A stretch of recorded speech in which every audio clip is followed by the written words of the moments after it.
Hey guys and gals, Corinne42 here. Today I'm going to review some benchmarks I've run on my Shadow PC. The specifications of the Shadow PC, at least at the time of the recording, are displayed on the screen. Our first test will be Cinebench. First we'll do a multi-core CPU test. This footage is sped up about 8 times. The original test took about 3.5 minutes.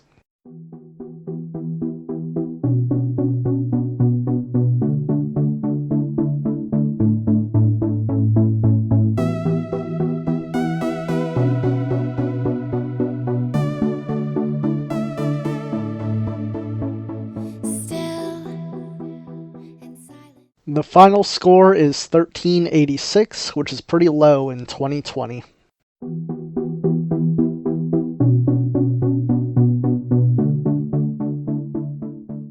Our second test is the single-core CPU test in Cinebench. Again, this footage is sped up about 8 times.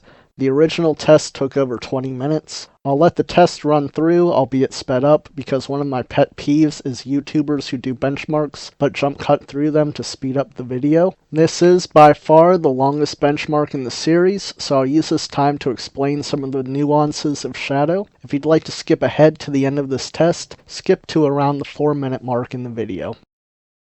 For those who aren't familiar with it, Shadow PC is a cloud gaming service offered by a company called Blade, which essentially rents out a virtual machine in a data center which you can use to play games, create and edit YouTube videos, or anything else that you want.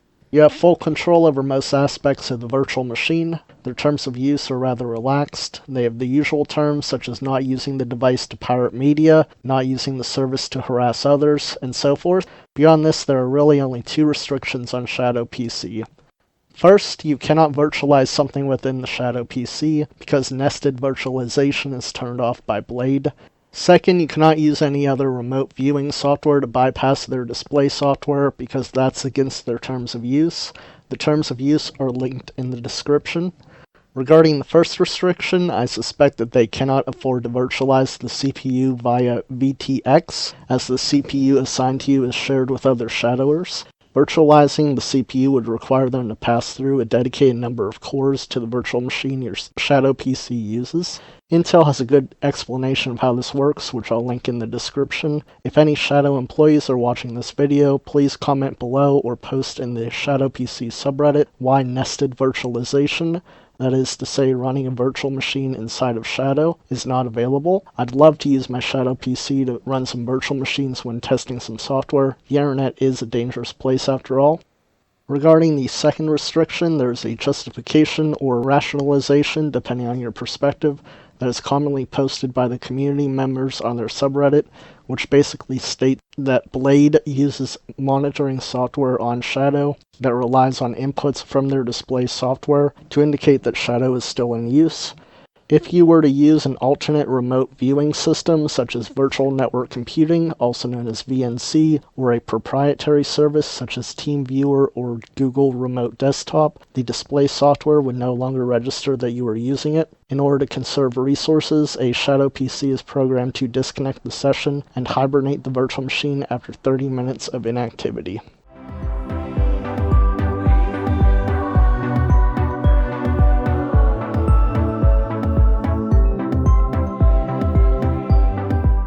Anyway, our single-core CPU benchmark in Cinebench took 22 minutes of real time and returned a score of only 219. As you may have surmised, the CPU is far from the best in the current iteration of the Shadow PC.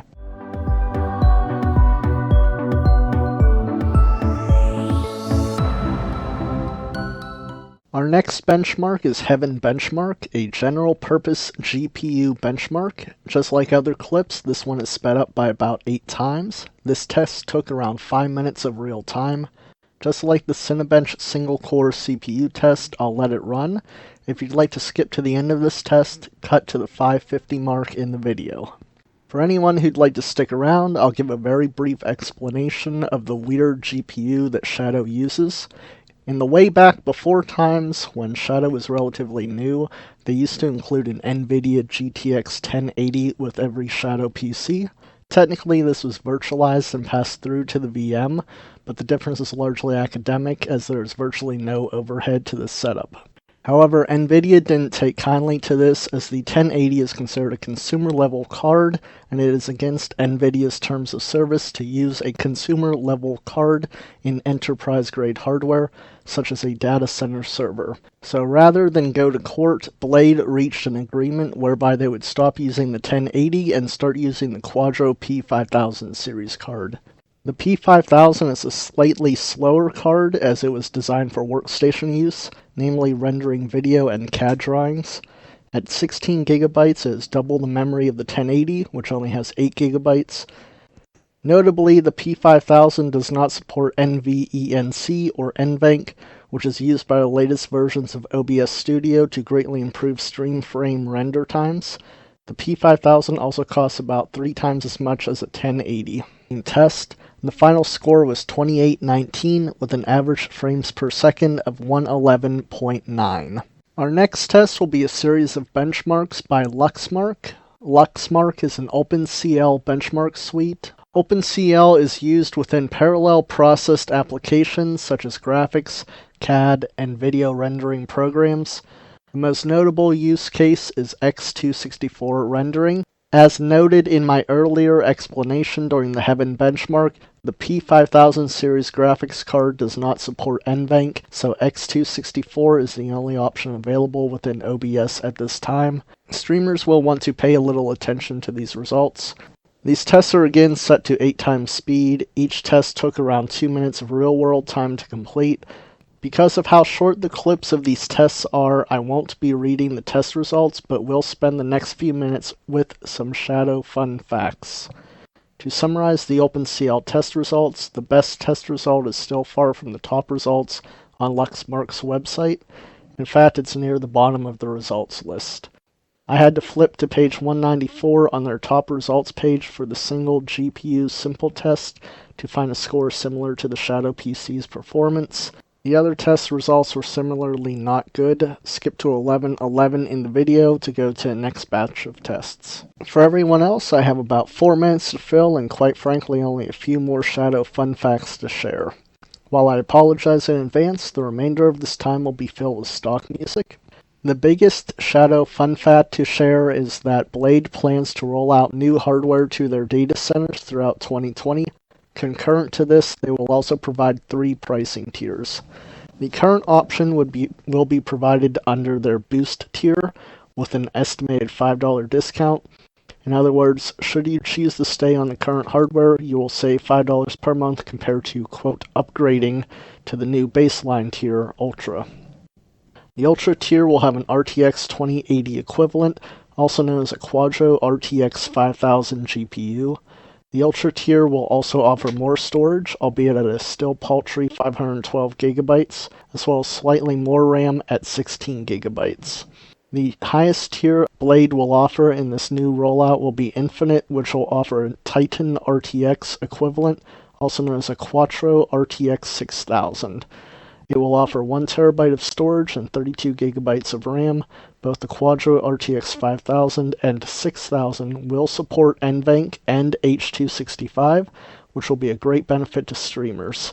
All 3 of these tiers will offer optional expanded storage, albeit at a price which was a near unanimous request by Shadowers since the service became available. Gone will be the days of attaching network storage and waiting for your game to cache to the Shadow PC before launching it, or continually uninstalling and reinstalling games to stay under the 256 gigabyte quota.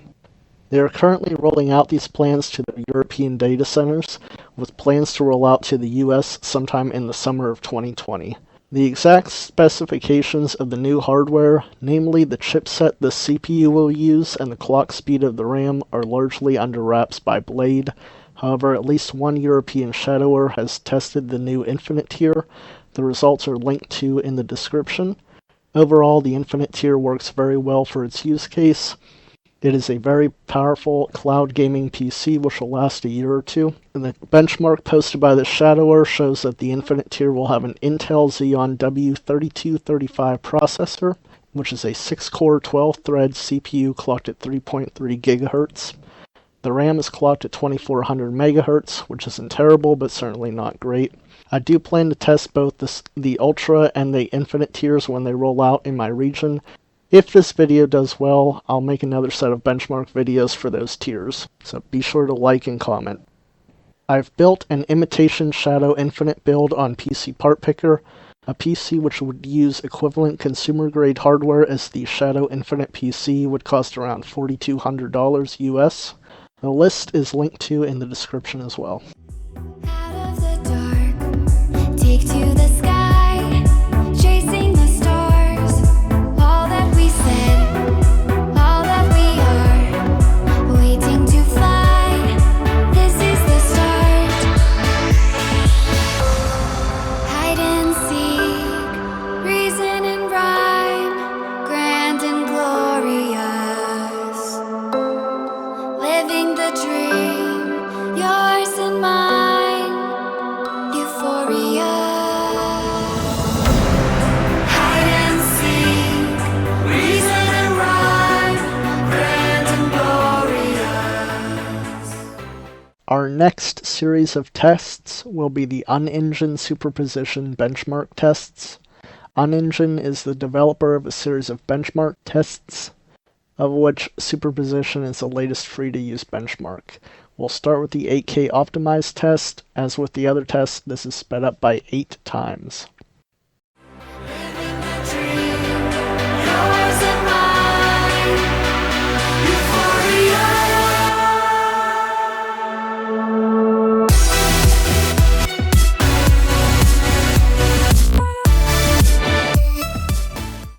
Our score for the 8K optimized test is 2540. As with the OpenCL test, this is a fairly poor result. Next test is the 4K optimized test. Again, this is sped up 8 times.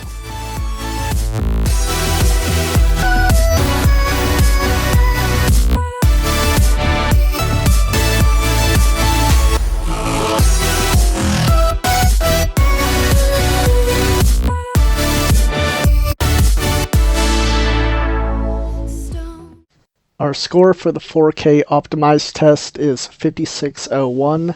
The next test is the 1080p extreme test. As is tradition, this is sped up 8 times. Stone and feather move outside your head. Now or never. Strong in every. The score for the 1080p extreme test is 3268. The next test is the 1080p high test. As with other clips, this one is sped up 8 times. Give me a sign, hitting the mark. Take to the sky, chasing the stars. Open your eyes, watching afar, waiting to fly. The score for the 1080p high test is 8753. The next test is the 1080p medium test. You can guess how many times this clip is sped up. Hint, it's the same as the others. This is the start. Hide and seek, reason and rhyme, grand and glorious. Living the dream, yours and mine. The score for the 1080p medium test is 10,326. The first of our virtual reality tests will be the VR minimum test on a simulated Oculus Rift. I should note that VR is not really possible with the Shadow PC due to incompatibilities with the VR systems and Shadow PC.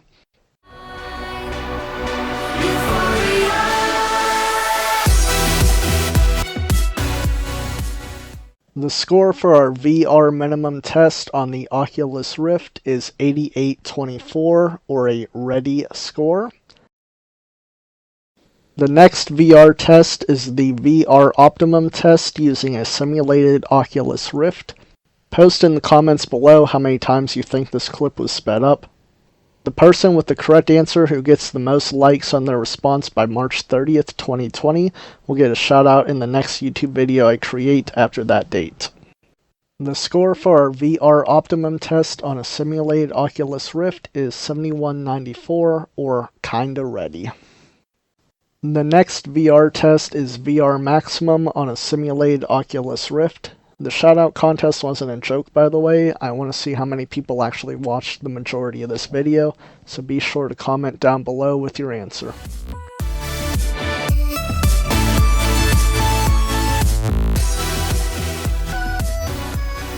The score for the VR Maximum test on a simulated Oculus Rift is 6174, or it's probably gonna work. The last test for our simulated Oculus Rift is the VR Future test. Seriously guys, post a comment about how many times each of these clips are sped up by down below, then somehow convince people to like your answer to win the shoutout contest. Maybe you can share a funny joke or post about how stupid this video is to get those imitation upvotes.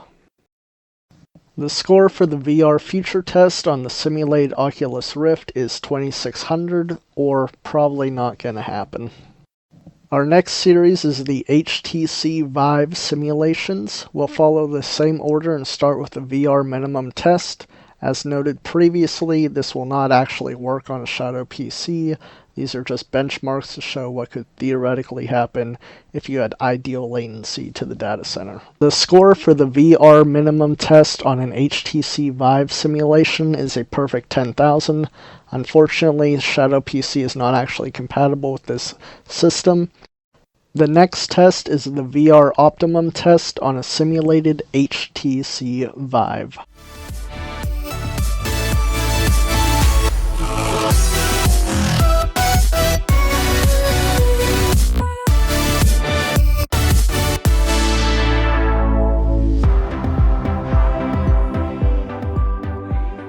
The score for the VR Optimum test on the HTC Vive simulation is 7494. Our next test is the VR Maximum test on a simulated HTC Vive.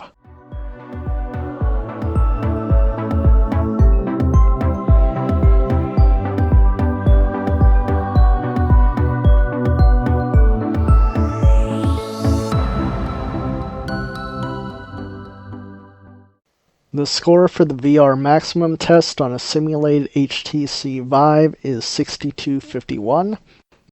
The next test is the VR Future test on a simulated HTC Vive.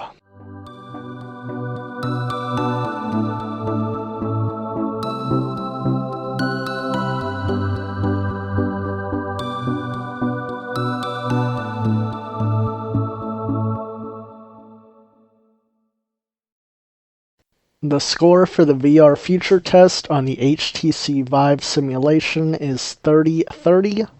Our next series of tests will take place on a simulated HTC Vive Pro. We'll start with the VR minimum test, as is tradition.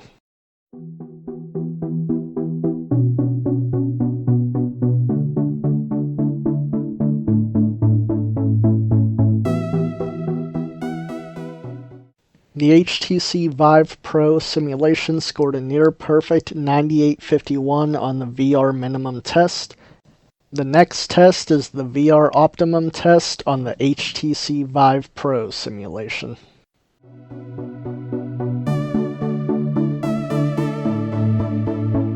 Still and silent, calm before the storm.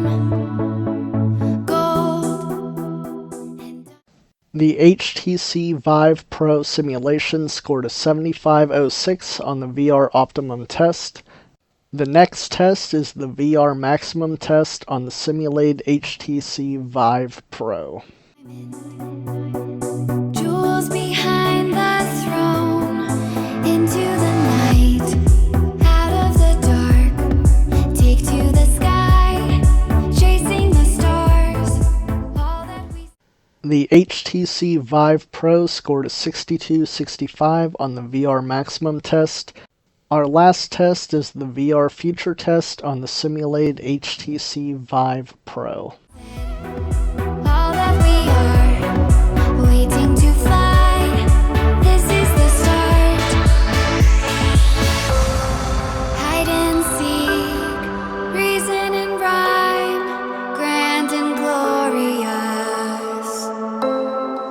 living the dream, yours and mine. Euphoria. The HTC Vive Pro scored a 2601 on the VR Future test. That's going to do it for today. I made this video mostly to document Shadow PC's current performance so that I would have something to compare it to when the new tiers roll out. As shown by most of these results, the current Shadow PC configuration is far from top of the line, so the upgrade will be greatly appreciated. For those that skipped ahead in the video and have no idea what the hell I'm talking about, Blade, the company behind Shadow, plans to roll out new servers, which will include new hardware for the Shadow PCs. This rollout is scheduled for summer 2020 in the US, however there's no definitive date. The rollout plans to bring a Quattro RTX 5000 or 6000 series GPU into the mix, along with a better CPU and more base storage. There will also be options to add more storage for an added monthly fee. I don't know if I'll be able to review the new tiers exactly when they come out, as I signed up for a 1-year plan which will not expire until August 2020. However, if this video does well and people would be interested in watching a follow-up, I'll test it as soon as I get the chance to. If you liked what you saw, please like, comment, share, and subscribe if you're interested in this sort of content. If you hated it, hit dislike and leave me a comment with what you didn't like. Constructive feedback is always appreciated. For those that didn't know, I also stream at least once a week on Twitch, Mixer, and YouTube using Restream.io. Restream will send out a tweet whenever I go live, so be sure to follow me on Twitter at Corinne42 to get those notifications and to see random stuff that I post throughout the week. If you'd like to support me, sign up for a Patreon or Float subscription. Links are going to be in the description. Thanks for watching, and I'll see you in the next one.